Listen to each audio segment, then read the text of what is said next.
you've been on a couple of sweet cruises, and what was that like for you? The first one is this November, which means that everybody needs to go because there will never be another first one, and I think the first one is going to be completely goofy fun. I just think it's going to be a blast.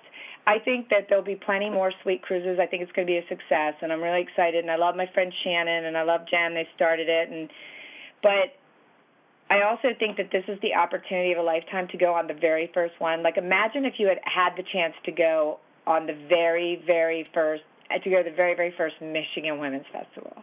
Like, I think this is a little historic.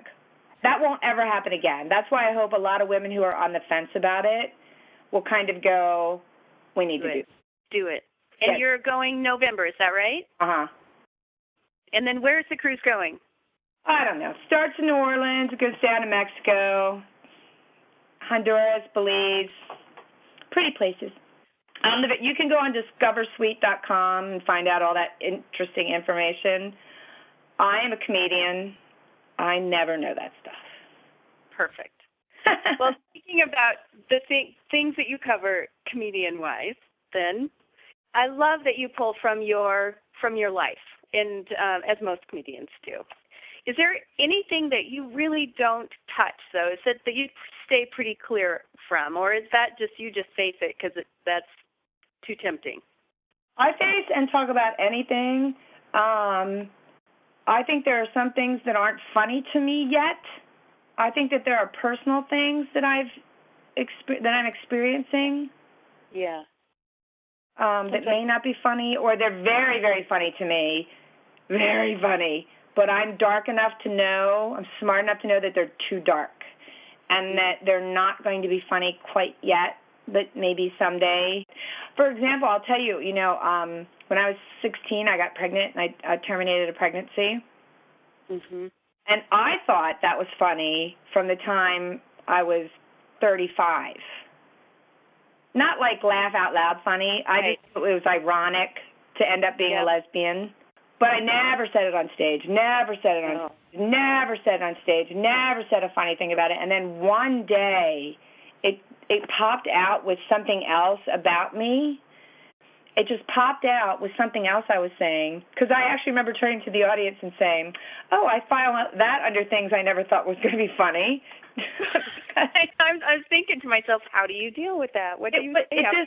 Well, because there are just certain things that even if I do think they're funny, I sometimes don't say them because I know because of other people's responses in my own personal life, oh, this is never going to be funny to anybody but you, Suzanne, because you're crazy. You know what I mean? God. But then one day they just pop out because there's not a lot of space and time between what I say and what I think, But sometimes I think, oh, no, that's not going to be funny. That's just funny to me. That's just funny to me. And then all of a sudden it's out there, and it is funny. And I'm always like, hot damn, people are so cool. People are cooler than I think. Isn't that nice when it hits you like that? Well, I also think, honestly, straight up, stuff sometimes is really sucky. Death, cancer, horrible stuff that's happened. And sometimes I think if you're given the opportunity to chuckle about it, laugh about it, or just kind of be relieved about it, you take it. Absolutely. And it's not like I'm mocking it. I think that's what it is. I think people are so like, oh, exactly. And when we're given the chance to like have it not be horrible, I think we're happy. Oh my God! And once I did this big thing about dogs dying, and the audience was, and how horrible it is to put them down, and how long we wait, and what a drama it is. It was very funny because the audience was roaring. Well, one old lady got up and walked out because she thought it was too much. But I remember thinking, she more than anyone probably needed to hear it. But it was probably just too soon. Maybe she just that day put down her dog. Yeah. But you know what? Like, if she'd have seen my show 6 months later, it probably been the funniest thing I said. But at that point, it probably was just too soon for her. Because the audience was, like, almost crying. Because we all love our animals so much. We all hate putting them down. It is always the worst part of anything. And we all go through all the exact same emotions. We all think we're so special. We're not. You know what I mean? And then when someone's up there talking about how horrible it is and making all those stupid things funny. We need it. Thank you for letting us off the hook.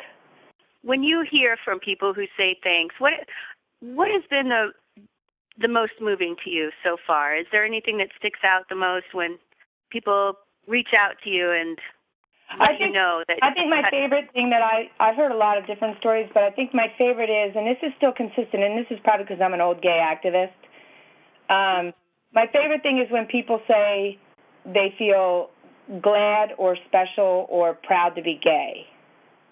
Nice. I have always felt that being gay was like a special talent or a gift, a cool thing. I used to say it's the gravy on the mashed potatoes of life.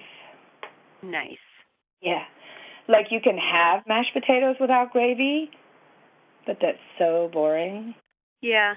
It's perfect. You need both.